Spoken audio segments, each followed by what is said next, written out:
எல்லாருக்கும் வணக்கம். Thank you for your constant support. என்னை வந்து முதல்ல ஒரு ப்ரெஸ் ரிப்போர்ட்டர் கேட்டாங்க, ஏன் நீங்கள் வந்து ஜிடி நாயுடுவோட லைஃப் ஸ்டோரியை எடுக்க ஆசைப்பட்டீங்க, நான் சொல்கிறேங்க உங்களுக்கு அப்படின்னு சொன்னேன். அது நான் இப்போ சொல்ல விரும்புகிறேன். நான் வந்து ஸ்கூலில் அவர் பற்றி படிச்சிருக்கேன் பாடம். அதுக்கப்புறம் ஒரு புக் ஃபேரில் அவரை பற்றின புக்கு ஒன்று படிச்சுட்டு நான் வியந்து போயிட்டேன். ஒரு சீனும் வந்து பார்த்தீங்களா, ஒரு ஈவெண்ட்டும் வந்து ஒரு சீன் மாதிரி இருந்தது. ஏன்னா படம் சீன் மாதிரி அவர் வாழ்க்கையை வாழ்ந்திருக்காருன்னு சொல்லி இவரோட கதையை பற்றி நம்ம படம் எடுக்கணும், அவ்வளோதான். ஒரு ஃபில்ம் மேக்கராக முதல்ல புக்கு படிக்கும்போது அவ்வளோதான் எண்ணம் இருந்தது. அவரை பற்றி என்னன்னு தெரிஞ்சுது. ஸோ அவர் எவ்வளோ பெரிய ஆள்னு தெரியறதுக்கு டைம் எடுத்தது எனக்கு. நான் அதுக்கப்புறம் என்னோட நண்பர் முகில், அவர் தான் என் கூட சேர்ந்து டைலாக் எழுதியிருக்காரு இந்த படத்தில். முகில் சார், மாதவன் சார், நாங்கள் 3 பேர் எழுதினோம். ஸோ முகில் வந்து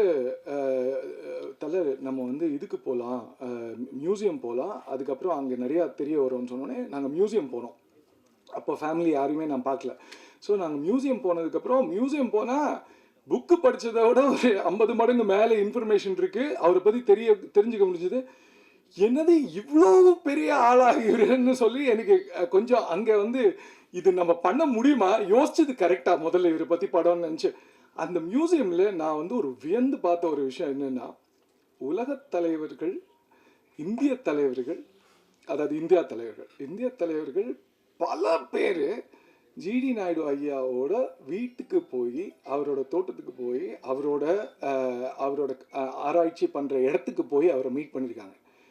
ஜிடி நாயுடு வெளியில் போயிருக்காரானா இல்லை, அவங்க எல்லாரும், அதாவது நான் சொல்கிறது காந்திஜி அவர்கள், அம்பேத்கர் அவர்கள், பெரியார் அவர்கள், நேரு அவர்கள், இந்திரா காந்தி அவர்கள், கருணாநிதி அவர்கள், நான் நிற்க முடியாது, எவ்வளோ பேர் அவரோட இடத்துக்கு வந்திருக்காங்க. இதில் வந்து பெரியார் அவர்கள் வந்த அந்த இடத்துக்கு மத தலைவர்கள் வந்திருக்காங்க, படித்தவங்க வந்த இடத்துக்கு சாமானியர்கள் வந்திருக்காங்க, அறிவாளிகள் மேதைகள் வந்த இடத்துக்கு ஸ்டூடெண்ட்ஸ் வந்திருக்காங்க. நான் வந்து ஒன்று இது வந்து வேற பெர்ஸ்பெக்டிவ் தருது. திடீர்னு எல்லாருமே ஒருத்தர் வீட்டுக்கு வந்திருக்காங்க அப்படின்னு சொன்னால், எல்லாரும் நம்ம வந்து நீங்கள் என்ன ஆளுங்கன்னு கேட்குற பழக்கத்தை கேவலமாக வச்சுருக்கோம். நீங்கள் எங்கேருந்து, எந்த ஸ்டேட்டஸ்லேருந்து வந்திருக்கீங்கன்னு தெரிஞ்சு பேசுகிறோம். வெளிநாட்டுக்காரங்கிட்ட எப்படி, உள்நாட்டுக்காரங்கிட்ட எப்படி பேசணுன்ட்டு நம்ம மனசு நம்மளை கண்டிஷன் பண்ணி வச்சுருக்கேன். அவ்வளோ கேவலமான, நான் மற்றவங்களை பற்றி விட்டுருங்க, என்னை பற்றி நான் அப்படிதான் நினச்சிக்கிட்டேன். ஆனால் ஒரு மனிதனை மனிதனாக பார்த்த மகான் அப்படின்னு நான் சொல்லுவேன். மனிதம் பாராட்டியதால் தான் அவ்வளோ பேரும் அவர் கூட ஃப்ரெண்ட்ஸா இருந்திருக்காங்க. சினிமாவே அவருக்கு பிடிக்காதுங்க சுத்தமா. அவருக்கு சுத்தமா சினிமாவே பிடிக்காது. ஏன்னா அவர் திட்டுவாராமா. அவரோட சினிமா நண்பர்கள் பல பேர் இருந்திருக்காங்க. ஜெமினி கணேசன் அவர்கள்லேருந்து, எம்ஆர் ராதா, என்எஸ் கிருஷ்ணன் அவர்கள்லேருந்து, பத்மினி அவர்கள்லேருந்து, ஜி ராமநாதன் அவர்கள்லேருந்து நான் எக்கச்சக்கமான ஃபோட்டோஸ் பார்த்துருக்கேன். எனக்கு லிஸ்ட்டு நிறுத்த முடியல. ஸோ அவங்க எல்லார்கிட்டையும் சொல்லுவாராமா, அவ்வளோ நல்ல ஊடகத்தை வச்சுட்டு அறிவியல் பேசாமல் என்னதையோ சொல்லிட்டுருக்கீங்களேன்னு சொல்லி. அதனால் அவருக்கு சினிமா பிடிக்காமையும் அந்த துறையிலேருந்து அவ்வளோ பேர் அவர்களுக்கு நண்பராக இருந்திருக்காங்கன்னா, ஒரு மனுஷனை நான் மனுஷனாக தான் பார்ப்பேன். அவர் ஜாதி பார்க்க மாட்டேன், அந்தஸ்து பார்க்க மாட்டேன், அவங்க எந்த ஊர் பார்க்க மாட்டேன், நிறம் பார்க்க மாட்டேன், வயசு வித்தியாசம் பார்க்க மாட்டேன், அவன் மனுஷனாக பார்க்க மாட்டேன். அவரோட எல்லா இன்வென்ஷன்ஸும் அதை பேஸ் பண்ணி தான் இருந்தது. ஒரு தனி மனித சுகத்திற்காக நான் இன்வென்ட் பண்ணுவேன். காசு இருக்கிறவங்களுக்கு எல்லாம் கிடைக்கும், காசு இல்லாத சாமானியர்களுக்கு எல்லாமே கிடைக்கணும் அப்படின்ட்டு.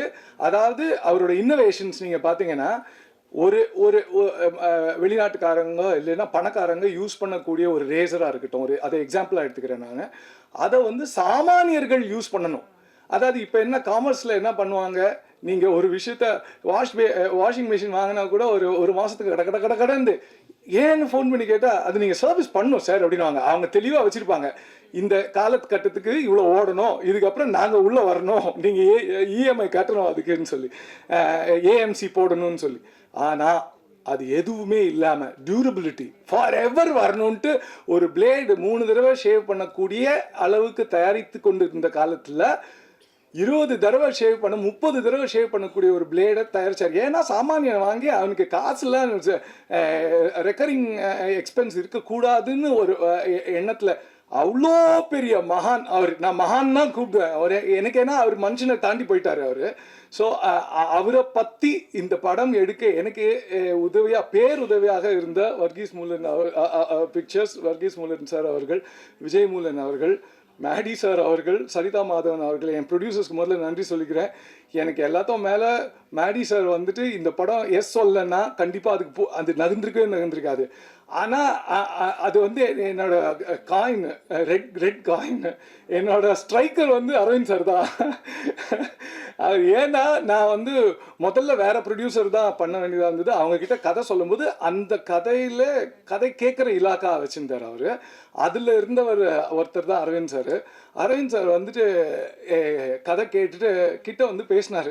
எல்லாருக்கும் பேர் தானே தெரியும், அவர் யாருன்னு எனக்கு எப்படி தெரியும், கேமரா பின்னாடி இருந்தால் எனக்கு எப்படி மூஞ்சி தெரியும்.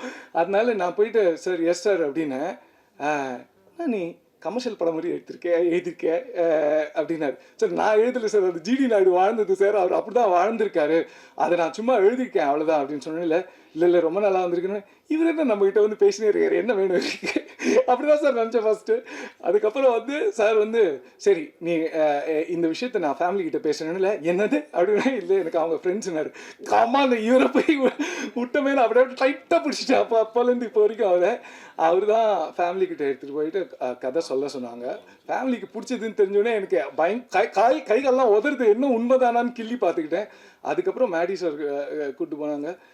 மேடி சார் கிட்ட வந்து லீலா பேலஸில் நான் கதை சொன்னேன். எனக்கு நல்லா ஞாபகம் இருக்குது. மேடி சார் வந்து எந்த விதமான ஒரு எக்ஸ்பிரஷனை காமிக்கவே மாட்டார். சினிமாவில் அவ்வளோ எக்ஸ்பிரஸ் பண்ணுறாரு, கதை கேட்கும்போது ஒரு எக்ஸ்பிரஷன் இல்லைன்னு செம்ம டென்ஷனாக இருக்கும். அப்புறம் நான் கரெக்டாக எக்ஸிட் ஆகும்போது மட்டும் குட் பிராதோ அப்படின்னு சொல்லிட்டு இங்கே ஒரு தட்டினாரு. அப்போ தான் தெரிஞ்சுது ஓ பிடிச்சிருக்குன்னு சொல்லி. அதுக்கப்புறம் நான் வந்து ஒரு 2.5 ஹவர்ஸ்க்கு ஒரு 2 hour 40 minutesக்கு ஒரு ஆடியோ புக் மாதிரி படம் ஃபுல்லாத்தையும் நெரேட் பண்ணி, டயலாக்ஸும் நெரேட் பண்ணி, அதில் வந்து மியூசிக் போட்டு எஃபெக்ட்ஸ்லாம் போட்டு, ஏன்னா எல்லாருக்கும் போய் நெரேட் பண்ணணுன்னு சினிமாவில் எனக்கு தெரியும், பல டைரக்டர் ஃப்ரெண்ட்ஸ் சொல்லியிருக்காங்க. அது எனக்கு சோம்பேறித்தனம், அதனால் இதை போய் ப்ளே பண்ணி காமிச்சினா ஈஸியாக இருக்கும்னு சொல்லி. ஆனால் மேடி சார் வந்து அது பார்த்துட்டு அது கேட்டுட்டு என்கிட்ட ஒன்று சொன்னார், கிருஷ்ணா இதில் ஒரு பெரிய விஷயம் என்னென்னா, எனக்கு ஆக்டராக இந்த கதை பிடிச்சதோட செகண்டரியாக ப்ரொடியூசராக என் கண்ணு முன்னாடி நீ ஃபுல் கதையை நிறுத்திட்ட, எனக்கு எவ்வளோ செலவழிக்கணும் எல்லாமே தெரியுது. ஒரு சினிமானா ஒரு பகுதி மட்டும் இல்லை, உங்கள் எல்லாருக்கும் தெரியும் பல பகுதிகள் இருக்குது. ப்ரொடியூசராகவும் I will have to get into இட்னு சொல்லி ஹி காட் இம்ப்ரெஸ்ட் அண்ட் இந்த சான்ஸ் கொடுத்தாரு. ரொம்ப தேங்க்ஸ் சார். இதெல்லாம் ஒரு பகுதியாக இருக்கட்டும். நான் ஆட்ஸ் பண்ணியிருக்கிறதுனால நான் உங்ககிட்ட ஒன்று சொல்ல விரும்புகிறேன். அட்வர்டைஸ்மெண்ட்டில் ப்ராடக்ட் இம்பார்ட்டன்ட்டு, பிராண்ட் இம்பார்ட்டன்ட்டு. அது எல்லாத்தையும், அந்த ப்ராடக்டையும் பிராண்டையும் நீங்கள் அதை பார்த்து அதுக்கு எப்படி ப்ரொமோட் பண்ணுன்றதை தாண்டி கிளைண்ட்ஸ் அந்த ப்ராடக்ட் வந்து குழந்த மாதிரி வளர்த்த அந்த கிளைண்ட்டு எஸ் சொல்லணும். கடைசியில் அவங்க எஸ் சொல்லலைன்னா திருப்பி கடன்னு கீழே வந்து விழுந்துரும். அது மாதிரி எனக்கு அட்வர்டைஸிங்கில் இருந்ததுனால இல்லை, அந்த இதில் நான் அந்த கம்பேர் பண்ணுறேன். ஃபேமிலிக்கிட்ட போய் கதை சொல்லும்போது அவங்க என்ன விஷயம்னா, நான் பாட்டுக்கு ஃபிக்ஷன் உள்ளே எங்கே சேர்க்கணுமோ சேர்த்தாச்சு, ஆனால் அது அவங்களுக்கு கரெக்டாக பொருந்தணும் இல்லை. ஸோ அவங்க கேட்கும்போது ஜிடி ராஜ்குமார் சார் இருந்தாங்க, ஜிடி நாயுடுவோட புதல்வன் பையன் ஜிடி கோபால் சார் அவங்க இருந்தாங்க. கதை கேட்கும்போது அவங்க உட்காந்துட்டு இருந்தாங்க. அவங்க மருமகள் சந்திரா மேடம், இவங்க 3 பேரும் உட்காந்துருந்தாங்க. இவங்க தான் டிசைடிங் அத்தாரிட்டி. ஸோ கதை சொல்லி முடித்ததுக்கப்புறம் ஜிடி நாயுடு அவங்க பையன் கேட்குறாங்க, கோபால் சார் உனக்கு எப்படி இதெல்லாம் தெரியும் அப்படின்றாரு. ஆமாம், உனக்கு எப்படி இதெல்லாம் தெரியும் அப்படின்னு சொல்கிறாரு. இல்லை நான் இந்த மாதிரி ரிசர்ச் பண்ணேன் சார், இவ்வளோ புக்ஸ் படிச்சு நான் அவர்கிட்ட சொன்ன மாத்திரத்தில் you won't believe, GD Naidu வந்து ஒரு ட்ராவல் பண்ணியிருக்காரு. பாவம், ஒரு காலகட்டத்தில் குடும்பத்தை பிரிஞ்சு கிட்டத்தட்ட 1 வருஷம் அவர் இல்லை, அவர் இறந்து போயிட்டாருன்னே நிறைய பேர் நினைச்ச ஒரு தருணம் அது. ஏன்னா அவரால் இந்தியா ரிட்டர்ன் பண்ண முடியாத காலத்தில் எங்கேருந்து எங்கே போனாருன்னு பாஸ்போர்ட் எதையுமே பார்க்காம கடன்னு எனக்கு சொன்னார். இப்போ 80+ இருக்கு, 85+ இருக்கு. அவர் எப்படி ஞாபகம் வச்சு எனக்கு சொன்னார் எனக்கு புரியல. ஃபேமிலியிலேருந்து அவ்வளோ சப்போர்ட் கொடுத்துருக்காங்க. நான் அவரும் கோபால் சாரும் சரி, சந்திரா மேமும் சரி, எனக்கு ஃபேக்சுவலாக, ஸ்டாட்டிஸ்டிக்கலாக, இமோஷ்னலாக அவ்வளோ கதை சொன்னதில் என்னோட பெர்ஸ்பெக்டிவே சேஞ்ச் ஆகி நான் ஸ்கிரிப்டில் அவ்வளோ சேஞ்ச் பண்ணேன்.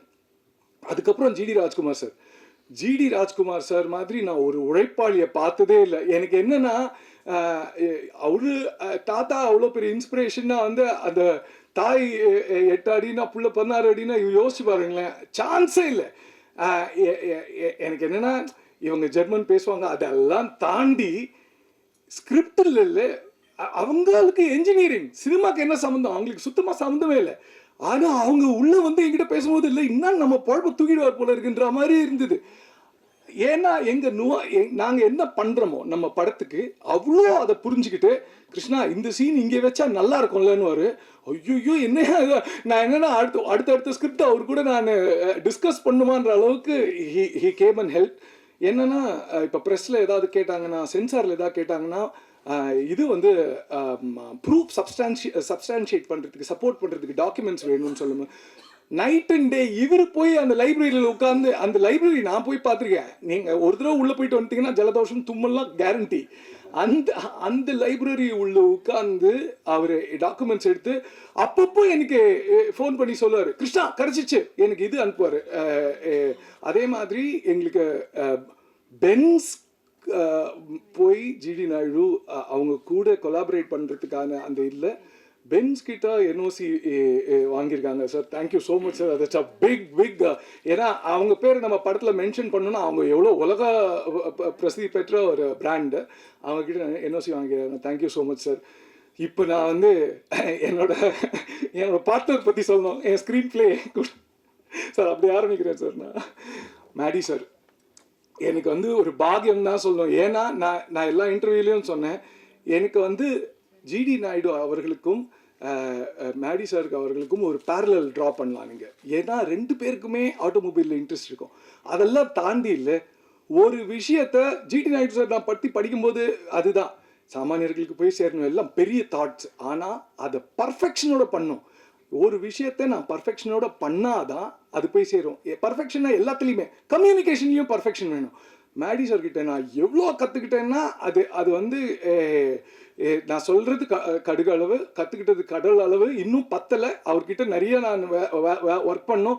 அவர் டைரக்ட் பண்ணும்போது கூட திருப்பி போய் அசிஸ்டண்ட்டாக ஜாயின் பண்ணுறதுக்கு நான் தயங்க மாட்டேன். ஏன்னா நான் அவ்வளோ கற்றுக்கிட்டேன். அது ஏன் அப்படின்னு நான் சொல்கிறேன், ஒரு ஒரு ஒரு ஒரு சீனாக இருக்கட்டும், ஒரு டைலாகாக இருக்கட்டும், மொத்த படத்தையும் ஞாபகம் வச்சுப்பார், மொத்த கேரக்டர்ஸையும் எல்லா கேரக்டர்ஸையும் ஞாபகம் வச்சுப்பார்.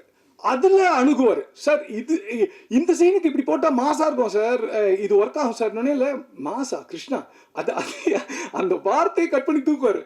மாசா இருக்கட்டும், சீன் மாசா வரட்டும், அது நல்லது தான். ஆனால் நம்ம அப்படி அப்ரோச் பண்ணக்கூடாது. அதை இந்த கேரக்டர்ஸ் எல்லாரும் என்ன பண்ணுது, அவங்களோட கன்சிஸ்டன்சி என்ன, இந்த சீன் என்ன பண்ணுது, இந்த நேரத்தில் எந்த மூடு வருது அப்படின்னு சொல்லிட்டு நிஜமாக சொல்கிறேன்.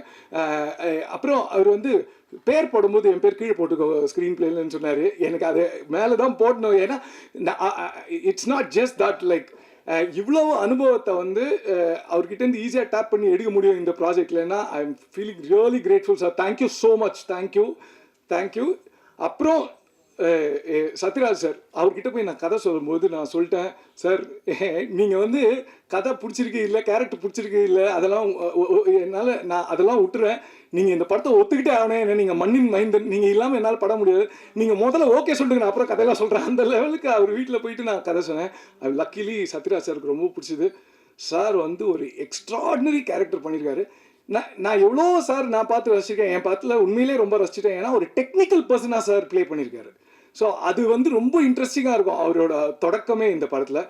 அப்புறம் ஜெயராம் சார் பற்றி சொல்லணும்னா, ஜெயராம் சார் வந்து இது வரைக்கும் இந்த ஷேடில் தமிழில் பண்ணதே இல்லை. அதை என்கிட்டே சொன்னார், சார் கிருஷ்ணா நான் மலையாளத்தில் இந்த ஷேடில் பண்ணியிருக்கேன், தமிழில் நான் பண்ணதே இல்லை அப்படின்னு சொன்னார்.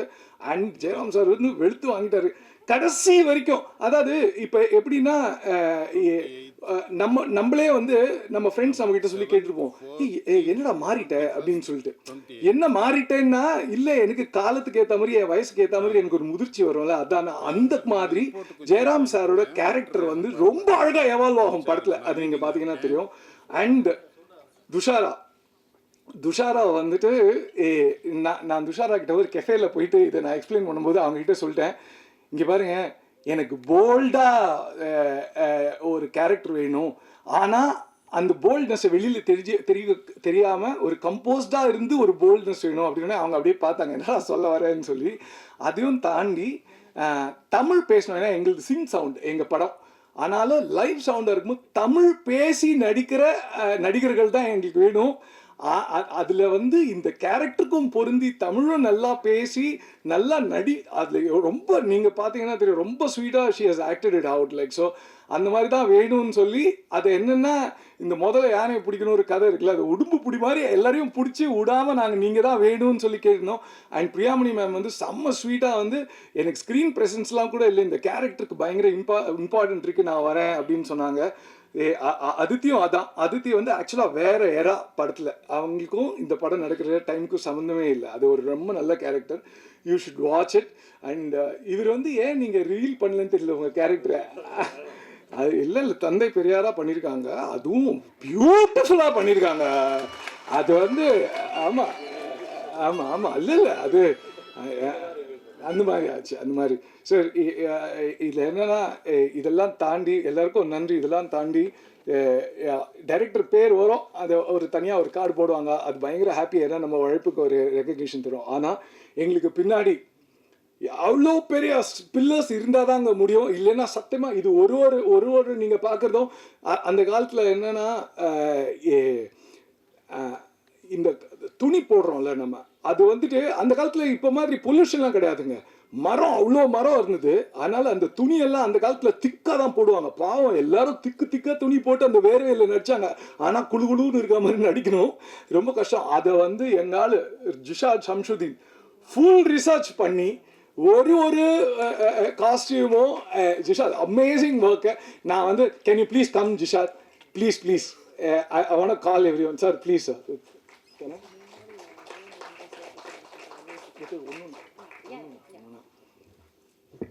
இவர் தான் எங்கள் costume designer Jishad. Sorry, I'm gonna call you all. அப்புறம் என்னோட மேக்கப் பர்சன். அது என்னென்னா, அவருக்கு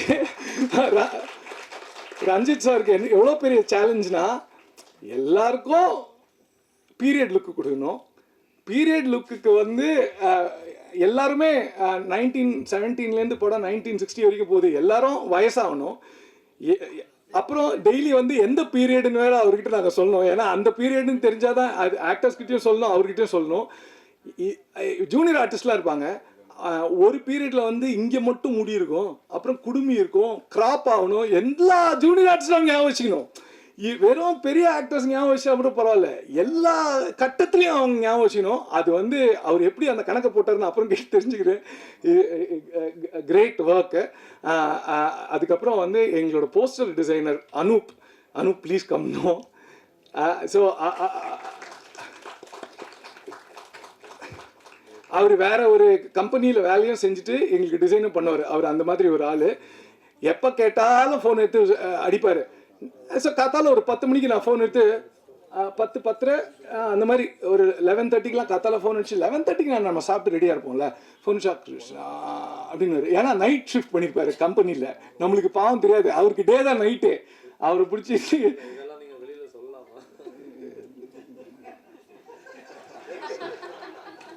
நான் வாங்கின அடி தான் சொல்லக்கூடாது, அது அப்புறம் நீங்கள் சொல்லிக்கங்க. ஸோ அதனால் தேங்க்யூ ஸோ மச். இன்னொன்று என்னென்னா, கடைசியாக நான் தேங்க்யூ ஜி. நீங்கள் if you want please it's என்னோட ஸ்வீட் ஹார்ட் விஜித், என் எடிட்டரு.